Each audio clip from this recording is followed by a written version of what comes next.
Good morning, students. Today we discuss new topic subsequences. अब तक हमने जो भी किया और सीक्वेंस किया, अब हम स्टडी करेंगे बट सब सीक्वेंस क्या है। जैसे आप सेट्स पढ़ते हो और सेट का अगर हम फिर बात करते हैं सबसेट्स की, ऐसे ही यहाँ हम बात कर रहे हैं सब sequences. Let a n be any given sequence, और एन के जो है वो क्या है, स्ट्रिक्टली इंक्रीजिंग सीक्वेंस है नेचुरल नंबर्स की, such that n1 less than n2 less than n3 up to so on, then a and k is called subsequence of an. Means जैसे सब सीक्वेंस के टर्म्स को तो हम a1 a2 a3 a4 up to so on से denote करते हैं, सब सीक्वेंस के टर्म्स को हमने डिनोट किया है an1 an2 an3 an4 up to so on. And the terms of subsequence are nothing but comes from the terms of sequence. Sequence के टर्म्स से ही आएंगी, और जो सब सीक्वेंस के टर्म्स होंगी वो आपकी वही उसी ऑर्डर में लिखी जाएंगी जिस ऑर्डर में आपकी सीक्वेंस के टर्म्स लिखी हुई हैं। जैसे फॉर एग्जांपल आपकी सीक्वेंस है n set of natural numbers, means 1 2 3 4 5 6 up to so on. तो आप देखो ये हमने सीक्वेंस की सब सीक्वेंस कंसिडर की 2 4 6 अप टू सो ऑन, या ये तो हमारे इवन नंबर्स के हो गए, ये ऑड नंबर्स के लिए ली 1 3 5 7 अप टू सो ऑन, और ये हमने स्क्वायर्स के लिए 1 का स्क्वायर मींस ये हो गया 1, 2 raised means 2 raised to power 0 2 raised to power 1 2 raised to power 2 2 raised to power 3 2 raised to power 4 up to so on, है ना। मींस जो भी ये सब सीक्वेंसेस हैं, ये जो भी सारे सीक्वेंसेस हैं, ये किसकी सब सीक्वेंस है, एन की। देख रहे हो सारे नंबर्स जो है एन से आ रहे हैं, उससे बाहर कुछ भी नहीं आ रहा है, और ये एक ऑर्डर में लिखे हुए हैं। ऐसा नहीं है कि पहले जैसे 2 4 6 ये सीक्वेंस लिखे कि पहले 4 लिख दिया फिर 6 लिख दिया फिर 2 लिख दिया, ऐसे नहीं है। वो जिस ऑर्डर में आपको टर्म्स सीक्वेंस में अपीयर होंगी उसी ऑर्डर में सब सीक्वेंस में अपीयर होनी चाहिए। ठीक है, ये फर्स्ट रिमार्क यही है कि the terms of the subsequences must occur in same order as it appears in original sequence. For example this sequence is not a subsequence of this sequence, means 1 3 5 3, क्योंकि यहाँ पे order जो है वो change हो चुका है। ठीक है, तो ये सब सीक्वेंस नहीं है। For each term am of the sequence there is a term of the subsequence following it. Next, every sequence is also a subsequence of itself. जैसे कहते हो every set is subset of itself, same result है ऐसे ही।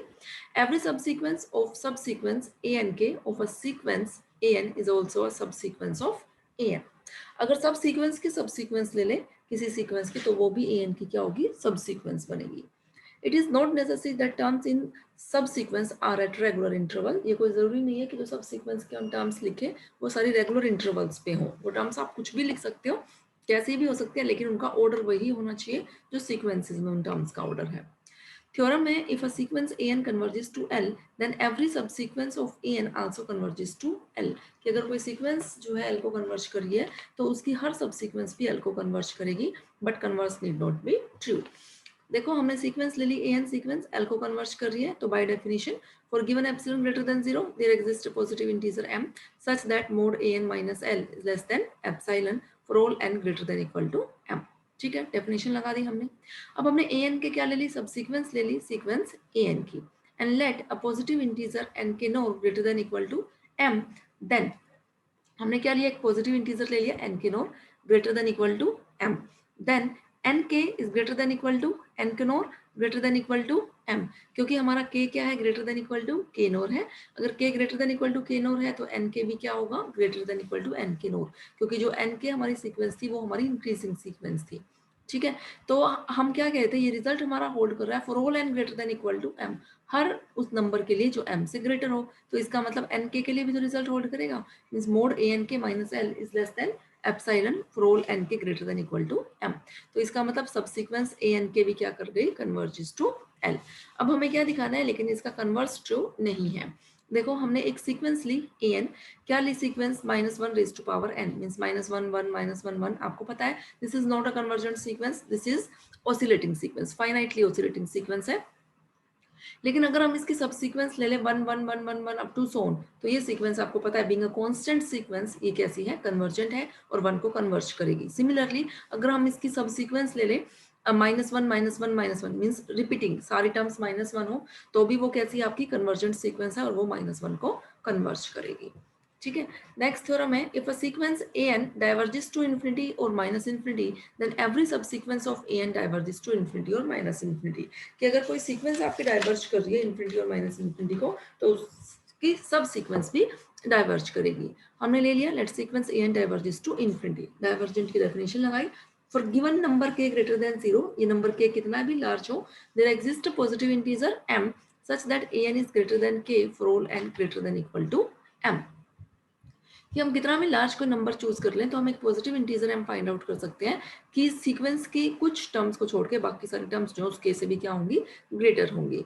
If a n k is any subsequence of a n then using one we get, अगर a n के उसकी कोई सब सीक्वेंस है तो हमारे पास क्या आ जाएगा, a n k is greater than k for all n k greater than equal to m, है ना. यहाँ n को हमने n के से रिप्लेस कर दिया, तो यहाँ से हम क्या बोल सकते हैं कि सीक्वेंस ए एन के जो है वो भी इन्फिनिटी को डाइवर्ज करेगी. Similarly if we say sequence a n diverges to minus infinity तो उसकी सब सीक्वेंस भी माइनस इन्फिनिटी को डाइवर्ज करेगी. But converse of the above theorem need not be true. उसके लिए हमने कोई सीक्वेंस ली ए एन, सीक्वेंस क्या लिया हमने -1⁻n इंटू एन स्क्वायर. अगर हम इसको एक्सपेंड करें तो आएगी -1 square, 2 square, -3 square, 4 square and so on. This is an oscillating sequence. आप देख रहे हो ये सीक्वेंस ऑसिलेटिंग है. बट अगर हम इसकी सब सीक्वेंस कंसिडर करते हैं, से हम सब सीक्वेंस लेते हैं 2 square, 4 square, 6 square, 8 square up to so on, तो यह सब सीक्वेंस जो है आपके किसको डाइवर्ज करेगी, इन्फिनिटी को. सिमिलरली अगर हम सब सीक्वेंस ले लें -1 square, -3 square, -5 square and so on, तो ये सब सीक्वेंस हमारी माइनस इन्फिनिटी को डाइवर्ज कर जाएगी. ठीक है. नेक्स्ट है सब सिक्वेंशियल लिमिट. क्या है, let a n be a sequence, a real number l is subsequential limit of a sequence an if there exists a subsequence of an converging to L. हम क्या कह रहे हैं कि अगर an कोई सीक्वेंस है तो कोई भी रियल नंबर L जो है वो सीक्वेंस की सबसीक्वेंशियल लिमिट कहलाएगा अगर कोई एक सबसीक्वेंस एग्जिस्ट कर जाए जो L को कन्वर्ज करती हो. For example, -1 and 1 are two subsequential limits of the sequence -1 raised to power n. क्योंकि जो ये सीक्वेंस है -1 raised to power n, this is an oscillating sequence. लेकिन अगर हम इसकी सबसीक्वेंस कंसिडर करते हैं तो हम इसकी दो सबसीक्वेंस कंसिडर की हमने. एक कंसिडर की 1 1 1 1 1 एंड सो ऑन, तो ये सबसीक्वेंस कन्वर्ज कर रही है 1 को. और अगर हम एक सबसीक्वेंस कंसिडर कर लेते हैं -1 -1 -1 एंड सो ऑन, तो ये सबसीक्वेंस कंसिडर कन्वर्ज करेगी -1 को. तो 1 एंड -1 ये जो है वो दो सबसीक्वेंशियल लिमिट्स है गिवन सीक्वेंस की. ठीक है. नेक्स्ट थ्योरम है, अ real number L is a limit point of a sequence an if and only if there exists a subsequence of an converging to L. कि अगर L लिमिट पॉइंट है sequence का तो क्या होगा, तो एक सबसीक्वेंस एग्जिस्ट करेगी जो L को कन्वर्ज करेगी. और रिवर्स अगर हम बोले कि अगर कोई ऐसी सबसीक्वेंस है जो L को कन्वर्ज कर रही है तो L जो है वो गिवन सीक्वेंस का क्या बन जाएगा, लिमिट पॉइंट बनेगा. फर्स्ट कंडीशन देखते हैं हम, necessary condition, let L be limit point of a sequence an. कि मान लिया L जो है वो सीक्वेंस का लिमिट पॉइंट है. लिमिट पॉइंट की क्या डेफिनेशन है कि for given epsilon greater than 0 and for each positive integer m there exist positive integer k greater than m such that mod ak minus l is less than epsilon for all k greater than m. अब यहाँ हमने epsilon को 1 लिया और m को भी 1 choose कर लिया. There exist a positive integer n1 greater than m such that क्या आ गया, mod an1 minus l is less than epsilon. ठीक है. अब हमने क्या किया, देखो अब इसमें तो हमने एप्सिलॉन को 1 लिया था और m को भी 1 चूज किया. अब हमने एप्सिलॉन को 1/2 ले लिया और m को क्या चूज कर लिया, n1 चूज कर लिया. ठीक है. So there exist a positive integer n2, कोई अनदर पॉजिटिव इंटीजर एग्जिस्ट करेगा और वो पॉजिटिव इंटीजर कैसा ले लिया हमने, ग्रेटर देन n1. क्योंकि n1 क्या है, m, यानी हम तो जो लेते हैं वो ग्रेटर देन m लेते हैं ना, और m क्या है यहाँ, n1 है. सच that mode an2 minus l is less then, यहाँ एप्सिलॉन की जगह क्या होगा, 1/2. अब इस प्रोसीजर को हमने रिपीट करना है. अब हमने एप्सिलॉन को क्या लिया, 1/3, m को क्या ले लिया, n2. तो एक पॉजिटिव इंटीजर n3 आएगा ग्रेटर देन m. m क्या है, n2, such that mod an3 minus l is less than 1/3. Now continuing in this way we get mod ank minus l is less than 1/k. अब हमने epsilon को क्या ले लिया, यहाँ तक तो हो गया जब हमने एप्सिलॉन को 1/k तक लिया. अब हमने एप्सिलॉन को ले लिया 1/k प्लस 1, m को ले लिया n के. आप देख रहे हो जो हम एप्सिलॉन चूज कर रहे हैं उसी के अकॉर्डिंग ये आपका सफिक्स में चल रहा है. ठीक है. यहाँ k प्लस 1 है तो m ले लिया nk. Then we can find a positive integer nk plus 1 greater than nk such that mod ank plus 1 minus l is less than 1 upon k plus 1. ठीक है. Thus by principle of mathematical induction we get a subsequence आ गई हमारे पास sequence an की. ये आ गई ना, ये सब सीक्वेंस जिसके लिए रिजल्ट होल्ड कर रहा है. अब हमें क्या शो करना है कि जो ये सब सीक्वेंस आई an के, ये l को कन्वर्ज कर रही है. ठीक है. तो for given epsilon greater than 0 we can find a positive integer k nought such that 1/k nought हमने क्या ले लिया, लेस देन एप्सिलॉन चूज किया. और इक्वेशन 1 और 2 से हमारे पास क्या आ गया, mode a n k minus l is less than 1 by के, एंड 1 बाई के इक्वेशन 1 से आ रहा है हमारे पास ये, और 1 by k is less than equal to 1 by k nought is less than epsilon for all k greater than equal to k nought. अगर k greater than equal to k नोर है तो 1 बाई के क्या हो जाएगा, less than equal to 1 by k nought, और 1 by k नोर हमने कैसे चूज किया हुआ है, ये लेस देन एप्सिलॉन। तो यहाँ से आप क्या बोल सकते हो कि सीक्वेंस ए एन के जो है वो एल को कन्वर्ज कर रही है। कन्वर्जेंस की डेफिनेशन हो गई। नेक्स्ट में अब हमें क्या लेके चलना है कि सब सीक्वेंस तो कन्वर्ज कर रही है से एल को, तो एल जो है वो लिमिट पॉइंट है सीक्वेंस का। तो सपोज सब ए n k is a subsequence of a given sequence and sequence a n k converges to l. अब हमें प्रूव क्या करना है कि a n converges to l, नहीं हमें क्या प्रूव करना है, यहाँ आप ऐसे लिखो, now we shall prove that l is limit point of given sequence a n. ठीक है, लिमिट पॉइंट प्रूव करने के लिए हमने एप्सिलॉन चूज किया। Since sequence a n k converges to l, ये हम जो नोटेशन में लिखा हुआ है ए एन के फिर एरो का सिंबल एल, ये किसका नोटेशन है कि सीक्वेंस ए एन के जो है वो एल को कन्वर्ज कर रही है। ठीक है, अगर सीक्वेंस ए एन के एल को कन्वर्ज कर रही है तो इसका मतलब हम एल की एक नेबरहुड फाइंड आउट कर सकते हैं कि कुछ फाइनाइटली इन मैनी टर्म्स को छोड़ के बाकी सारी टर्म्स इस इंटरवल से बिलोंग करें। तो हमने यही लिखा है, तो a n k belongs to this neighbourhood for infinitely many values of k. But subsequence a n k किसकी सब सीक्वेंस है, ये ए एन की, तो इसका मतलब जो ये नेबरहुड है वो सीक्वेंस ए एन की भी इनफाइनाइटली मैनी टर्म्स को क्या कर रही है, कंटेन कर रही है। तो इसका मतलब एल जो है, क्योंकि ये जो नेबरहुड है वो किसकी है, एल की, so l is also a limit point of a की।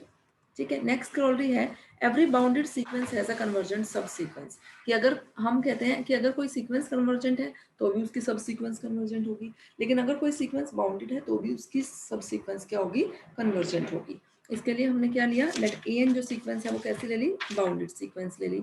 और बोल्जानोव-रिस्टर्स थ्योरम में हमने क्या कहा था कि every bounded sequence has a limit point. तो अगर सीक्वेंस बाउंडेड है तो बोल्जानोव-रिस्टर्स थ्योरम से सीक्वेंस का क्या एग्जिस्ट करेगा, लिमिट पॉइंट एग्जिस्ट करेगा। ठीक है, तो बाय अबव थ्योरम, ऊपर वाली थ्योरम से अभी हमने क्या प्रूव किया कि अगर एल लिमिट पॉइंट है सीक्वेंस का तो सीक्वेंस की कोई एक सब सीक्वेंस आएगी जो उस एल को क्या करेगी, कन्वर्ज करेगी। ठीक है, next example, give an example of a sequence having a convergent subsequence and a divergent subsequence. हमने एक ऐसा एग्जांपल देना है सीक्वेंस का जिसकी एक कन्वर्जेंट सबसीक्वेंस आ जाए और एक डाइवर्जेंट सबसीक्वेंस आ जाए। तो इसका सबसे अच्छा तरीका क्या है कि सीक्वेंस का ऐसा एग्जांपल दो, तो सीक्वेंस में ऐसी सीक्वेंस लिखो कि उसकी एक टर्म तो रिपीट हो रही हो। ठीक है, जैसे इसमें ले ली इसने 1 1 1 1 रिपीट हो रही है इसमें, और बाकी हमने इंक्रीजिंग ऑर्डर में ले ली, जैसे 2 4 6 8 10 12, और बीच में 1 1 1 पुट करते गए। तो इसकी हमने दो सब सीक्वेंस ले ली, एक तो ले ली 1 1 1 1 1, ये सब सीक्वेंस तो बीइंग अ कांस्टेंट सीक्वेंस ये क्या कर रही है, कन्वर्ज कर रही है। और जो दूसरी आपने इसकी सब सीक्वेंस ली 2 4 6 8 10, आप देख रहे हो ये क्या कर रही है, आपकी इंक्रीजिंग ऑर्डर में इंक्रीज होती जा रही है ना। तो ये जो सब सीक्वेंस आएगी, ये सब सीक्वेंस क्या बनेगी, 2n ना, ये सब सीक्वेंस, तो ये कैसी होगी, डाइवर्जेंट होगी। तो ये हमने एक ऐसा एग्जांपल दे दिया जिसकी कन्वर्जेंट सब सीक्वेंस भी है और डाइवर्जेंट सब सीक्वेंस भी है। ओके स्टूडेंट्स, यहाँ हमारा सीक्वेंस का जो चैप्टर है वो कंप्लीट हो गया है। इसके बाद नेक्स्ट लेक्चर में हम इनफाइनाइट सीरीज स्टार्ट करेंगे। अगर आपको कोई भी प्रॉब्लम यहाँ तक आती है देन प्लीज आस्क।